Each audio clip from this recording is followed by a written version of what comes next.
The evil eye. Have you ever gotten the evil eye? Oh, yeah. I was right with my mom all the time. Oh, really? Oh, God. I think it came from her. I think it spread across the world. She started it? I think so. Alrighty then. Yeah. If ever your life could be a true crime podcast episode, then this podcast is for you. We're about to embark on a roller coaster of emotions, insights, survival, and stories about escape. So buckle up and let the journey begin. Hey, everybody. Welcome into the Escape Pod. We are recording on a random day, a Monday. We don't usually do this. Mondays, and it feels coming. weird. The vibe is weird. The vibe is so weird, which means it could be an excellent episode. I'm Julie. That's Charity. Could be right? an excellent. The weirder it could be. The mood. It could be, and this could be the day that a guest alien sits down, and we get to be the first one to podcast with a member of the, space variety. Who knows? I mean, it could go any way today.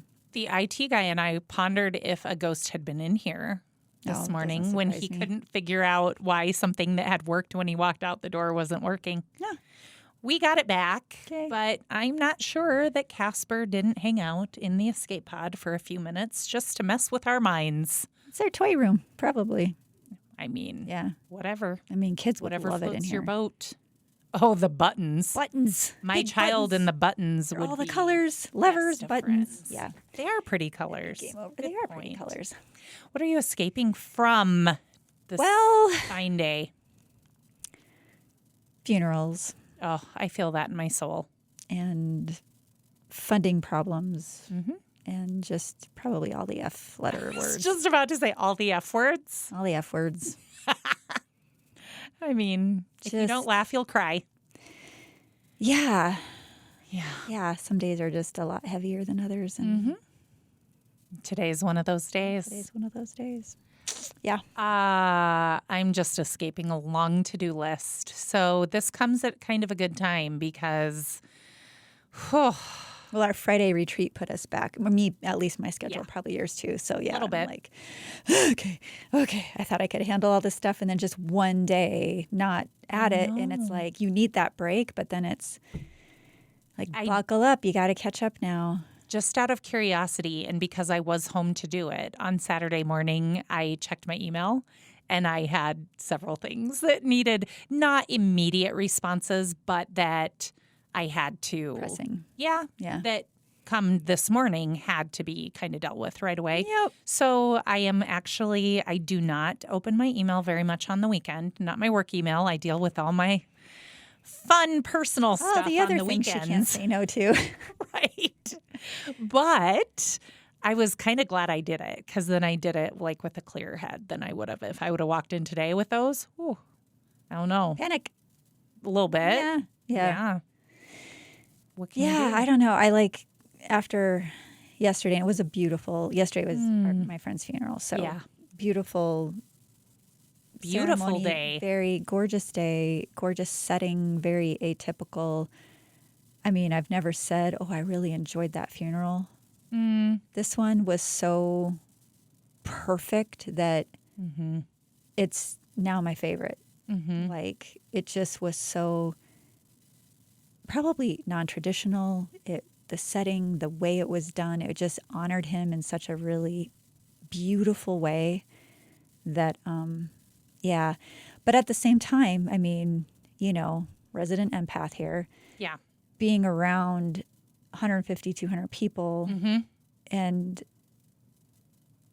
it's hard. It is hard. So by about 3 o'clock yesterday, I'm like, my eyes are all swollen. I'm just like, I just want to take a nap. I want a foot nap, just a foot rub and a nap. And he looks at me. He's like, you better not sleep. I'm like, I know. Because But I mean, I'm literally moving away from like not sitting against the back of the chair because I'm like, I got to move. And so went to bed early, and I think I was probably asleep by 7. Wow. I just couldn't. And then I still woke up feeling not rested. And all of my dreams were like task oriented, but it's tasks that you cannot get a handle on. Yeah. And then I'd wake up going, okay, I know that's not real. I know that pile of whatever is not really there. And then I'd try to go back to sleep, and and I'm sure it's just decompressing after all of that. But, seeing my friend go through that way earlier than anyone ever plans is just really, really hard. And so, F words. Yeah. Grief brings with it a level of exhaustion that I had no idea until last year. How exhausting, how tired. Well, it's it also makes you. different when it's like someone who has, like I think of Bev, we just hit her year anniversary of her passing, and I knew that was coming. Like I started feeling it before I was aware that, this is why I'm thinking about her constantly. But someone who lived a really powerful, profound, amazing life, and then versus someone who's 57 and full of life and clearly not done and dedicated to all these different things and missions, it's just like, it doesn't make any sense. Yeah. So that whole notion of, I'm sorry because I know you're religious, but that whole bullshit of God has a plan, I'm like, fuck your plans, because, like just that whole, okay, babies get sick and it's like God's will. Like it's not helpful for people who are grieving in a lot of cases. They just are like, for some people it brings them solace. For others, it's just like, no, it's just sometimes life is not fair. It's just not fair. Yeah. It's not fair. And now I have to go through life without my partner. And, being marriage number 2 for both of them, it was like they find the right people. And then it was so short-lived. It's just stupid. So it's hard. And I grieve for her and with her and the whole family. It just really, really sucks. And when you think about all the horrible people on the planet, stuff doesn't happen to them. They live forever, I swear to God. And then all the good people seem to just go way too early. I do sometimes think some people are larger than life. Yeah. And I had somebody once who said, I think we have a certain number of heartbeats. And, some people, like, they go through those heartbeats faster than others. And it's a theory and an interesting concept. But, yeah, I don't know that saying certain things helps much in the moments when... And I know people don't know what to say. It's Correct. just hard. But, it's just kind of like we had this whole philosophical rabbit hole of all this stuff, just grieving and processing. And it's like, people do their best. They don't know what to do. And I get that. Yeah. But sometimes it's okay just to say, you know what, this sucks. Yeah. Yeah, I'm sorry. And you can't, there's nothing I can say to make you feel better. And I know that and I acknowledge that. And I'm not even going to try because it's just cliche and insincere because we don't, it's not, it can't work. And it can't work. So just didn't even try. Just like, here, have some more wine. That's fair. Yeah. That's fair. Yeah, for sure. Okay, tell us about our topic today, please. Our topic today, I researched this a while back because I was like, all the things we cover, how much of it has actually happened in our home state of South Dakota? And while this didn't really happen in our state, the main heroine is from our state. She lived here and just crossed the border into Iowa when this thing happened. Okay. But these are the Gitchie Manitou murders. And having grown up around here, you just think, and I get it, internet didn't exist when I was a kid, so the way news could travel is much different than it is today. For sure. But still, this is such a massive story. It really surprised me that I'd never heard of it. How far are we going back? We're going back to, she was born in 1960. The event itself happened the summer of 73. So I was a baby. Yeah. Yeah. I think there was a lot going on in a variety of spaces in South Dakota in the early 70s. That is very true. And so I kind of wonder, this might be a thing that gets lost. But the heroine involved was actually mixed race. Mm-hmm. So to me, it seems like it might have gotten pushed up a little bit more, but it didn't. Okay. And this story will also give you a really good indication of race relations Yeah. and that kind of a thing back then. Uh-huh. And not to say it's markedly better now. I mean, I think it is better now, but I would agree. is it as good as it could be or should be? No, I don't believe No, so. it is not. But how she was treated after being victimized in such a horrific way, arguably, in my opinion, because she was of mixed race. Okay. So, yeah. We're going to touch on that, I'm guessing. Oh, we're going to touch on it. It's just really, it's interesting. It's heartbreaking. But unlike many stories, we get her whole trajectory before and after. She survives what I'm going to describe to you. An escape artist. She's an escape artist. And then she learned how to turn her tragedy and her trauma into healing. Like in very much, I'll get into it. I don't want to give any spoilers. Yeah. So, all right. are you ready? Let me wipe my nose. One more I time. know. I too. It's like contagious. She's sympathy snotting over there. Yeah. That could be a thing. It could be a thing. All right. Ready? Mm-hmm. Okay. We're going to wind all the way back to 1960 when the heroine of our story, Sandra Chesky is her name. She was born. She had a very hard life early on. Born in the back of a car near Eagle Butte. I was nightmare. Well, I was probably conceived in the back of a car, I would imagine. Too much information. Well, I'm just saying, knowing that situation probably is not far off. Sandra was mixed race. She was half white, half Native American. And her parents divorced when she was a baby. And her dad, like that typical trope, leaves the mom and the kids and just, pieces out. So she's got 3 older brothers. And of course, single mom, 4 kids, struggled financially. So they move in with her grandparents. But everybody loved this young lady. I mean, she was very kind and gentle, the kind of person who wanted to save all the animals and, just had that kind, compassionate heart. Mm-hmm. So her mother remarried when she was 4, causing them to move away from the grandparents' farm. Okay. And unfortunately, the husband, after the fact, wasn't real keen on mom having kids. Like you'd think you'd assess that before you get married, but one would hope. I guess those were some really strong pheromones going on. We'll think about it later. Maybe he was a procrastinator. We'll deal with it later. But he wasn't keen on the mom having 4 kids to care for. So somehow he convinced mom to place them in foster care. And then that foster care also entailed an Indian boarding school. Okay.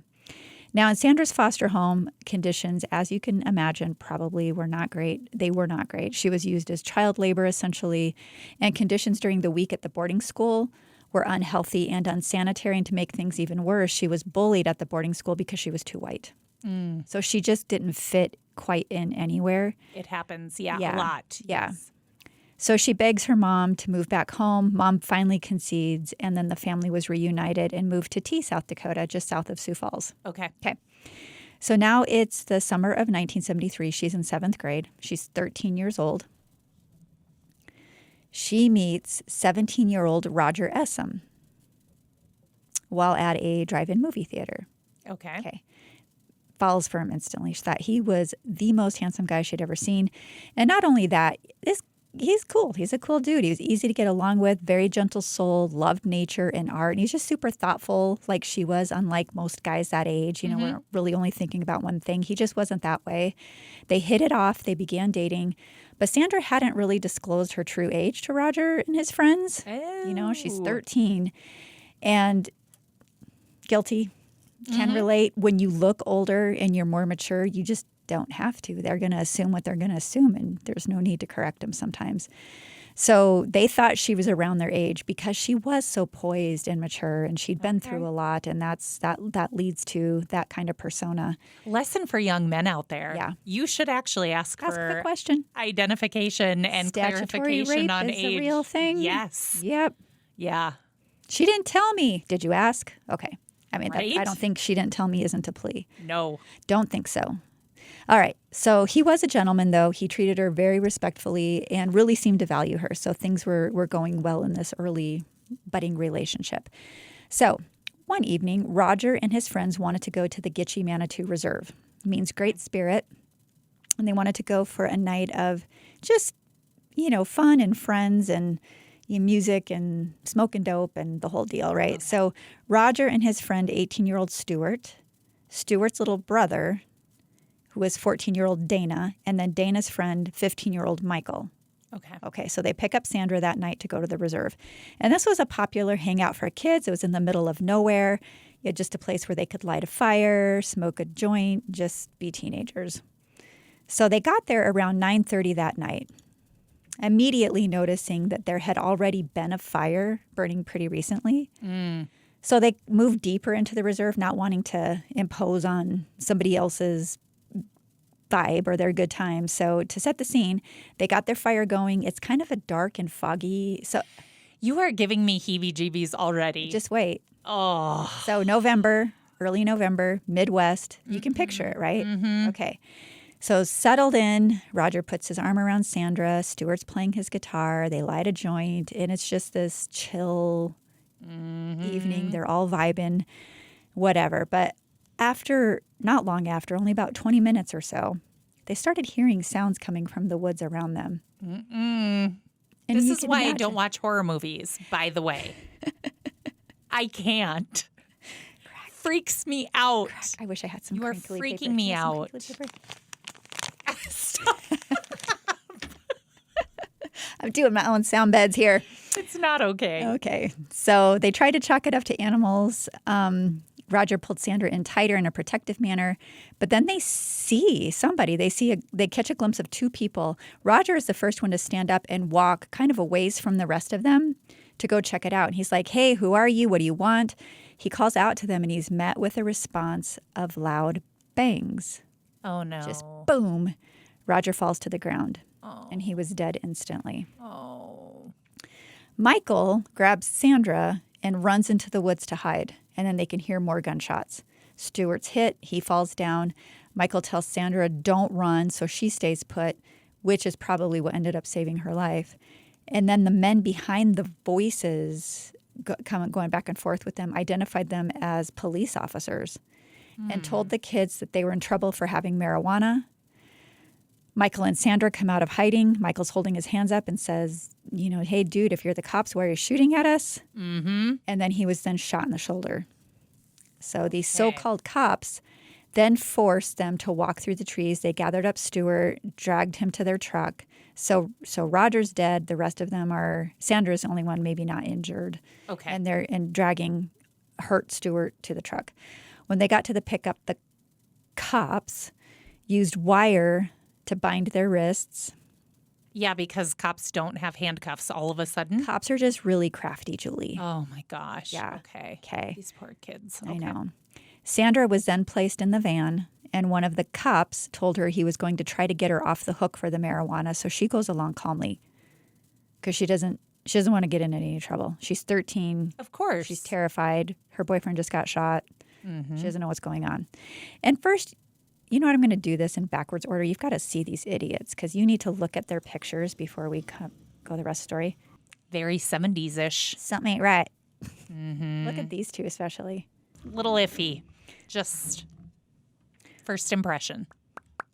What's that movie, Deliverance? It is. I all of a sudden have banjo music going through my head. That movie scared the crap. I watched it by myself. Well, I'd heard about it, and then I was like 35 or so. And you're like, what is it? Why the hype? And does it hold up? Scared out of me. It was terrible. I won't watch it. It was don't.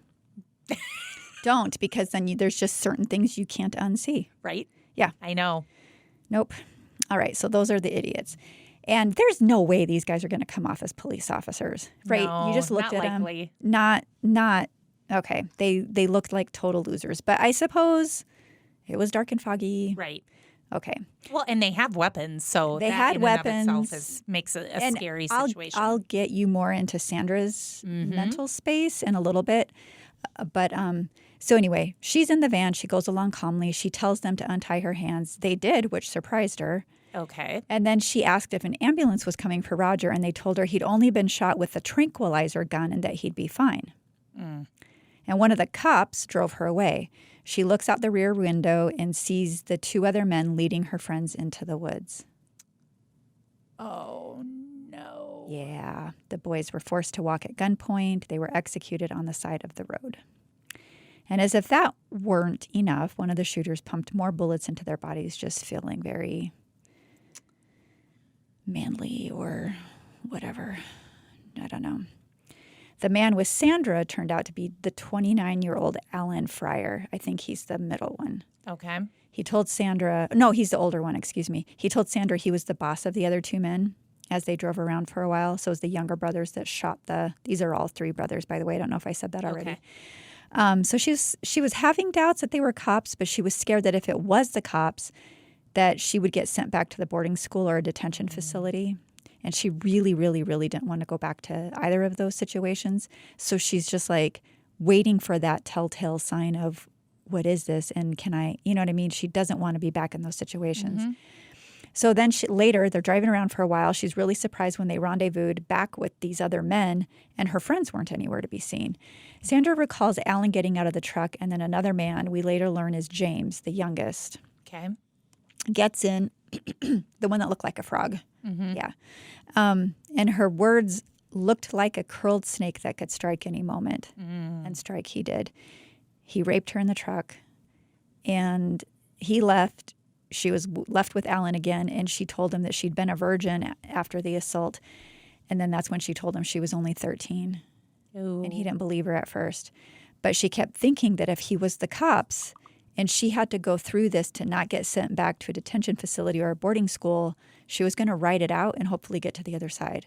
Okay. So, I mean, the will and the resolve of this young girl having just been violently raped, and this guy was not kind about it. I mean, no rape is kind, but right. Yeah. You can spare me the gory details. I'm not going to. Yeah, I'm just not. Also, she's just in survival mode. She's totally in survival mode. Yeah, there's nothing she did wrong during this. She was absolutely in survival mode. When asked by the other men what Alan was going to do with Sandra now that he'd done what he set out to do, he just said, "Yep, I'll handle it," promising his brothers that he'd kill her. But he seemed to kind of have a soft spot for her, and he couldn't do it. He never even tried. I think he felt guilty for what he'd allowed to happen to her, and now he knows she's 13, and this comes back into play on why. So Alan eventually pulls up to her house around 5 a.m., tells her not to tell anyone else, because if she did, when he gets out of jail in 5 years, because cops, by the way, will only spend 5 years in jail. This is the story he gave her. Yeah. Oh, interesting. He'd come back for her and kill her. Huh. So she gets into her house. She immediately tells her brother what happened, and he said, "Nope, not real cops. Little sister, not a chance." So it was the next morning. A couple was out test driving a new car, and they came across the bodies of the 4 boys in the park. Sandra didn't know this yet, though. Okay, so this is happening concurrently with this next part. Okay. They find the spent shell casings. Those were recovered, and they were determined to be from 12, 16, and 20-gauge shotguns. Investigators reasoned that there could have been not just 1, but 3 killers. Okay. This is how they started putting the pieces together. So meanwhile, Sandra is calling Roger's house the next day, still thinking he'd been tranquilized, right? And hoping that she'd been told the truth about that piece of it at least. But no one in his family had seen him.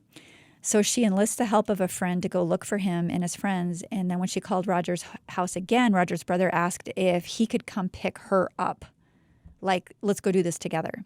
But he immediately takes her to the police station because he thinks, he knows they've already found his brother's body. And he thinks that Sandra had something to do with it. Oh, in a negative way. In a negative way. Not that she was a victim too. Right. Okay. Yeah. And she was immediately arrested. Oh, no. Easy.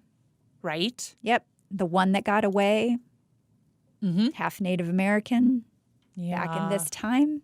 Sure. Yeah. We're gonna level accusations and try to actually investigate later, right? So they interrogated her, and she proceeded to write a 10-page dossier on what happened that night. But they didn't believe her because there was absolutely no motive for 3 random men to brutally murder a bunch of teenagers in the park. And why was she the only survivor? They couldn't get it. They just didn't. It just didn't shake out for them. And then why would a murderer just drop her off at her house? Okay. And why would only one of them rape her? Well, Okay. They also didn't like how she responded when they told her that the boys had been victims of homicide. And I'll get to that in a moment.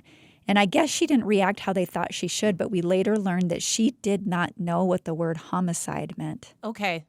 So she didn't realize they'd been killed. They're throwing Okay. around this word she just has no context for. Okay. I thought maybe shock, but that also makes sense. She just didn't know. They also didn't know why she was so mature. They didn't have any insight into the things that she'd endured already at her young 13 years. So they thought she may have been in on the murders. When Sandra's mom came to get her, the police told her that Sandra had been helpful in trying to catch the murderers. And that was when Sandra realized what homicide meant. Oh. And then it hit her. All of her friends were dead. She completely lost all composure then. Okay. Like now she gets it. And then the emotions that she wasn't displaying because she didn't understand. Yeah. Now she understands.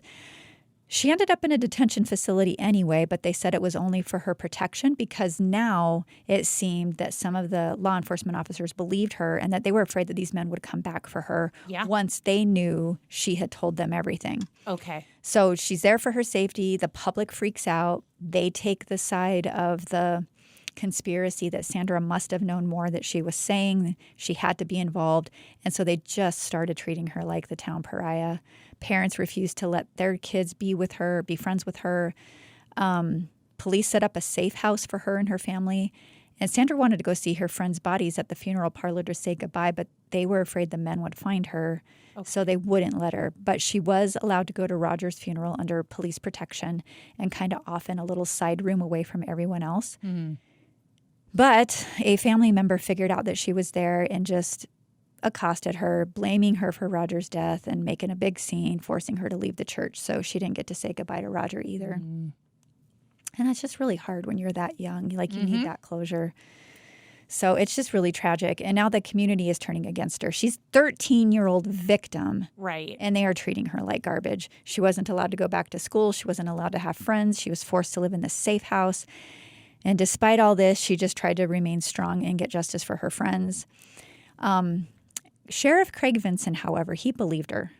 Okay. So he would pick her up every morning to drive around the rural areas to try to find the farmhouse next to which she'd been raped. She had written that in her dossier. Okay. And he might have been her only friend at this point in her life. Okay. And then one day, out in the middle of nowhere. I was going to say, this is classic, like South Dakota, Iowa, you know, the flyover states. You, in many cases, are truly, you do feel like you're in the middle of nowhere.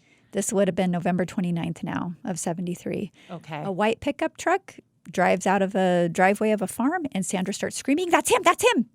Oh, my. And so the sheriff is like, oh, my gosh, lets deputies and Sandra out of the car. And then he whips around and he pulls the white pickup over. And the guy looks eerily similar to sketches Sandra had helped them with. Okay. The truck was the same. The farm he came out of had the same red fuel tank she described to the police. Huh. Turns out it was 29-year-old Alan Fryer, the man who'd driven her around. And he was leaving the farm where he was a hired hand. Okay. And that's where the rape had occurred. Oh. So he and his brothers, 24-year-old David and 21-year-old James, were arrested not long after Sandra identified them in a lineup. The brothers all tried blaming each other for the murders. James tried saying that Sandra was having fun with them and agreed to have sex with all of them. Mm. This 13-year-old virgin. Mm-hmm. Yeah, sounds about right. Now we're at December of 73. The brothers are all charged with 4 counts of murder. Alan and David were sent to jail in Iowa, but James stayed in Sioux Falls because of his previous jail sentence. Each of them was tried separately. James wasn't charged with rape because of his previous record. The murder was going to be enough to sentence him to life in prison. Okay, and they didn't so it's just easier. It's easier for her. Yeah. They didn't want to put her through that. Yeah.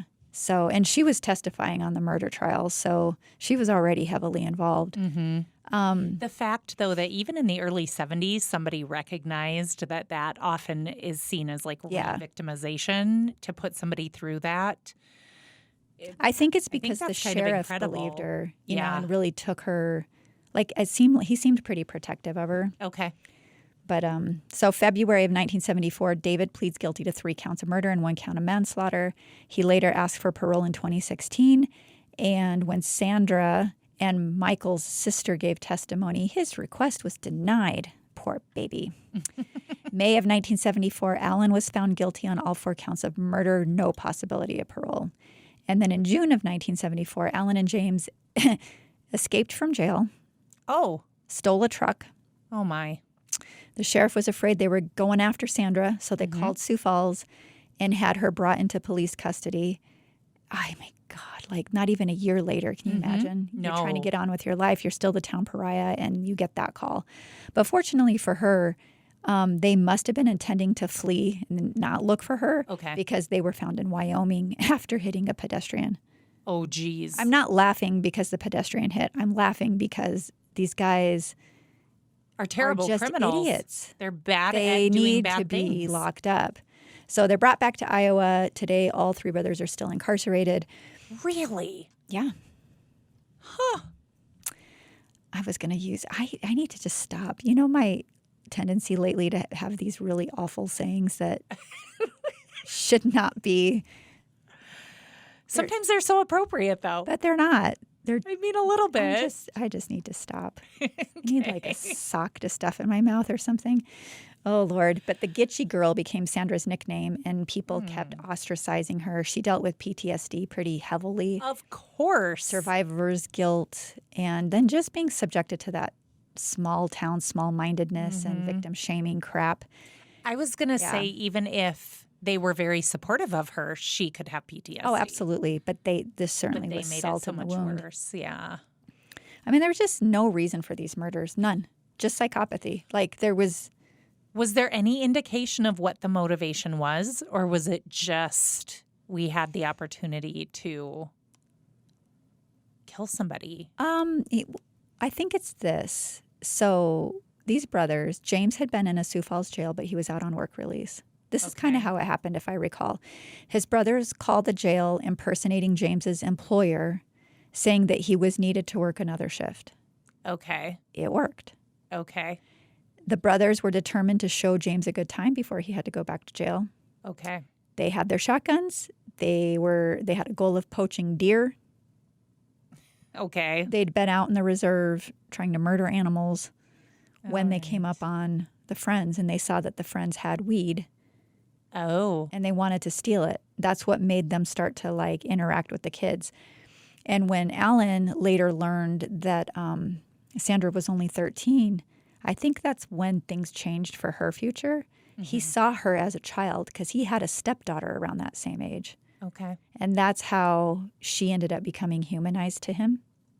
Maybe. So in 2016, Sandra actually released a book about these events. Okay. So that her grandchildren would know that she and her friends were good kids that just had something terrible and tragic happen to them, that they weren't juvenile delinquents up to no good like members of the community kind of made them out to be. She talks about how the community treated her and how she walked around with her head down. And it wasn't until she released the book and began talking publicly about the events of that night that she began to heal many, many years later. And then the other, people in the public wrapped their arms around her, seeing her for that child victim that she was when all of this happened. And that gave her the courage to finally move beyond it. She says she never should have been placed in a position to feel shame, but that's what her community did to her. And now she says she's not a victim, she's a survivor. And then later, digging into the histories of these 3 men, huge, huge family dysfunction was the norm, as was violence. Their father referred to the 3 brothers as his chore boys, and they seemed to have like a pack mentality when they were together. Okay. Yeah.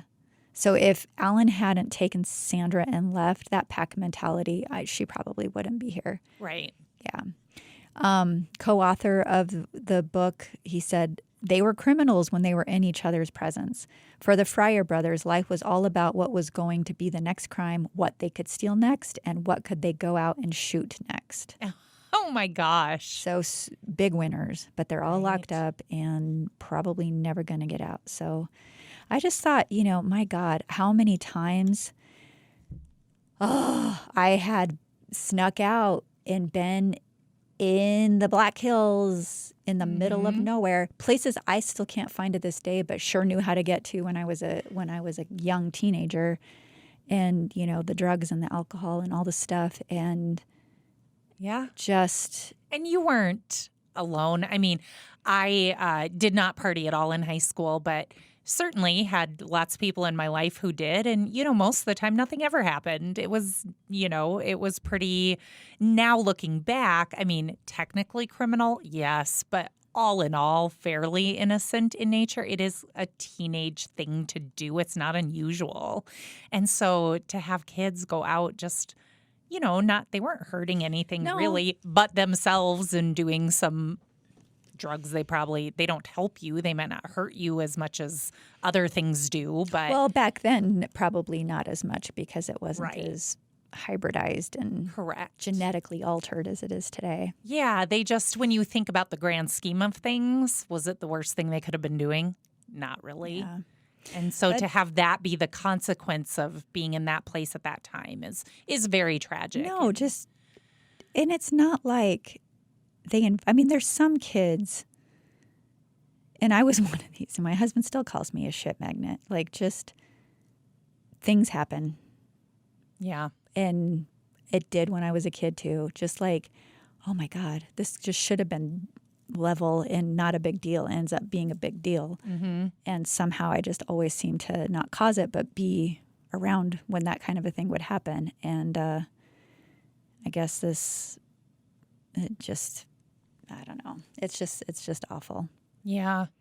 I was talking with a couple parents recently about the company you keep, you know, and it made me think more of the brothers when they said, like, when they were together, they kind of had this different. There are definitely people out there who, if you just know them one-on-one, on each other, they're not terrible, but there are when they are with certain people. And I had somebody recently who said, yeah, my mom said to me, you know, that one friend, it was always when you were with him. That's when you got in trouble. Well, Did you have that? My one friend, her name was Julie. It wasn't this Julie. But good God in heaven, I think my husband is very happy that we don't see each other anymore because, I mean, Julie was with me the night I got arrested. Yeah. The very first night we met, I don't know if we've talked about it on the podcast, but that involved plans to run somebody over. Well, that was the bad waitressing night. That was the bad waitressing night. Yes, we have talked about that. Did we talk about the getting kicked out of the dance club? I'm not sure. And I'm egging them on. Call the police, because, like, get them here. You think you're right? I'm gonna out-ask you.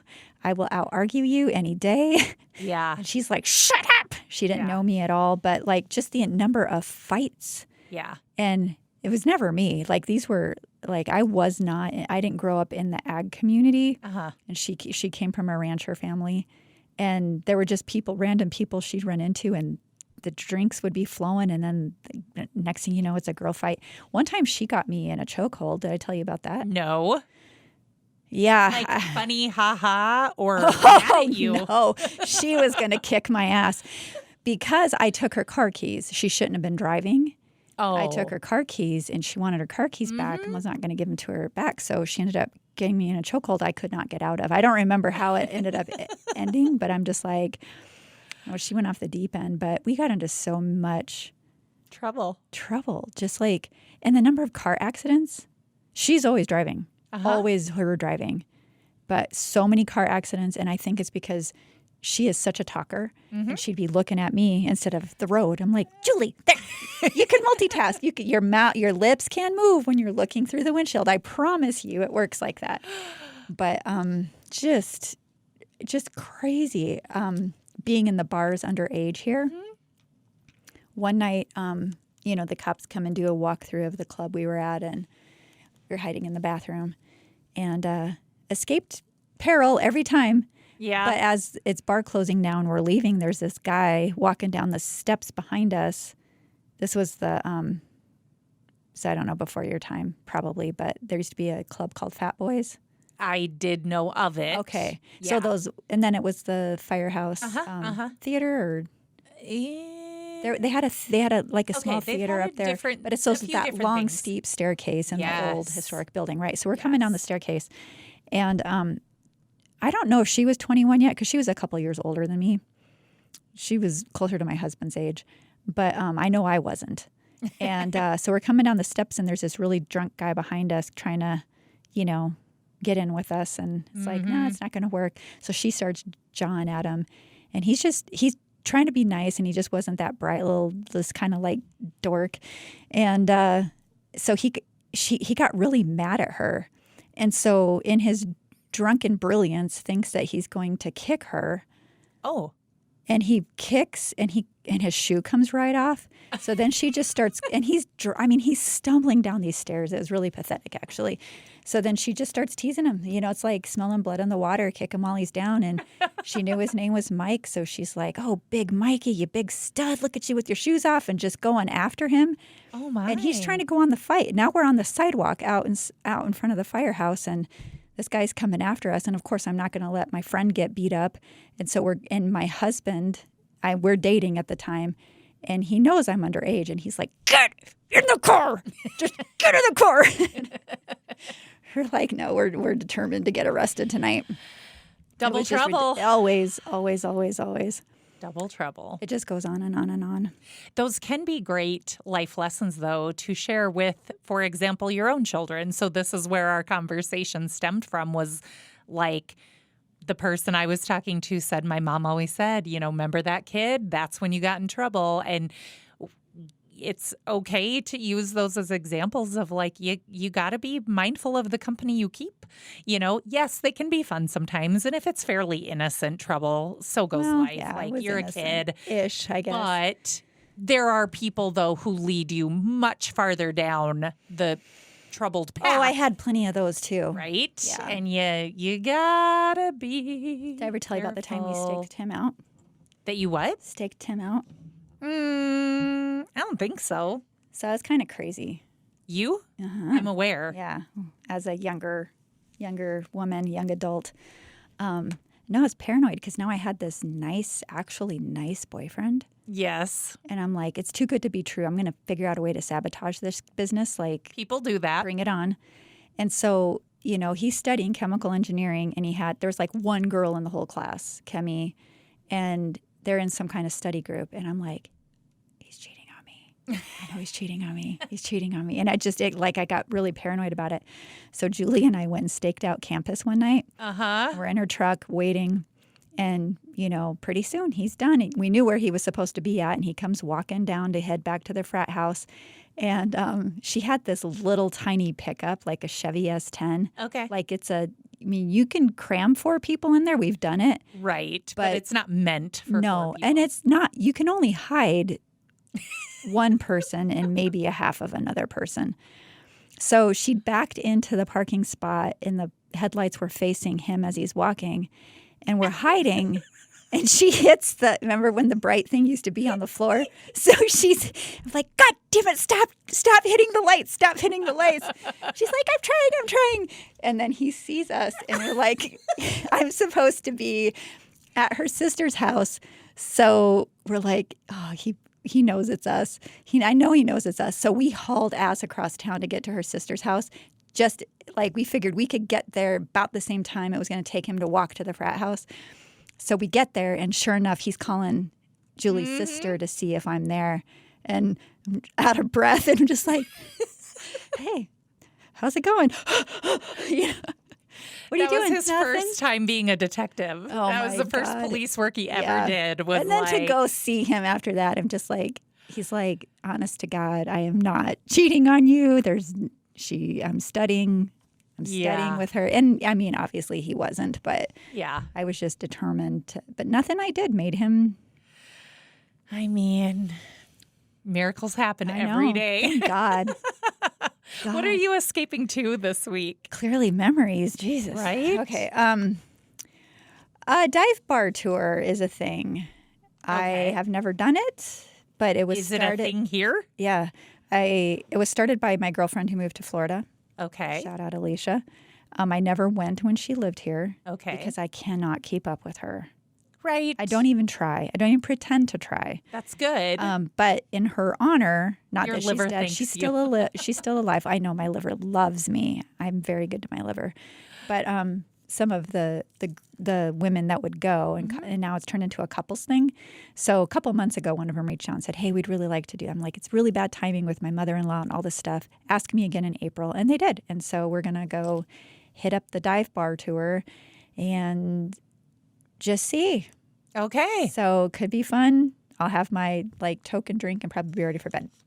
Well, that's all right. Yeah. So that actually sounds like a lovely escape. I think that's it. What about you? I'm escaping to the part of my wardrobe that is intended for nicer weather. Yay! A week or so ago, I looked at one of our coworkers and said, I am just so sick of my winter clothes. Yeah. Like, I can hardly stand it. I love a good sweater, but I don't want to be wearing it in early April. Yeah. I want to be able to have choices like dresses, lighter sweaters, jackets, whatever. So we're there now, and I'm super excited. I know you have a cute little dress on. Is your office still freezing, though?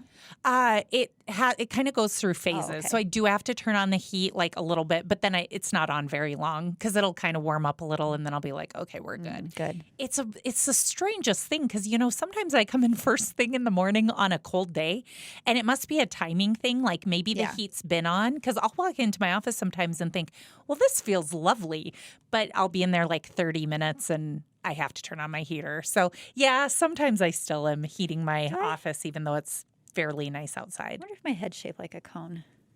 No, I don't think so. Why does this happen? I don't know. So if we had video, which guess we what? might. It's going to happen, people. And you're going to get to see our antics. People have made requests. Studio. And You know Julie's what? great on video. I'm a little better than I used to be, but it's still not my thing. That but is anyway, a total lie. This headset makes it. That is a total lie. I'm not better than I used to be. No, that I'm great on video. That means doing hair and makeup like I used to have to do. That was always my goal was to do a job. I didn't have to do it every day, true. which I don't have Hey, to do there's it every day. filters now, though. We'll just have KB do some filters. It'll be fine. But no, this headset. She hates the it's headset. squishy. It should be soft and padded, but it's like the size of a dime. I get this really tender spot, and it just starts to hurt. You're like a baby with a soft spot still. Maybe. On that note, everybody, Brain damage. thanks for tuning in, you incredible escape artists out there. We're grateful for every one of you. Thanks for sticking with us. The Escape Pod is a scrappy 3-person labor of love. Your support keeps us chugging along. We are currently on a mission to grow this pod so that we can pour more resources into our nonprofit, One Heart, in Rapid City, South Dakota, where every dollar empowers people to break free from crisis and reclaim their lives. More listeners, more downloads, more impact. It is that simple.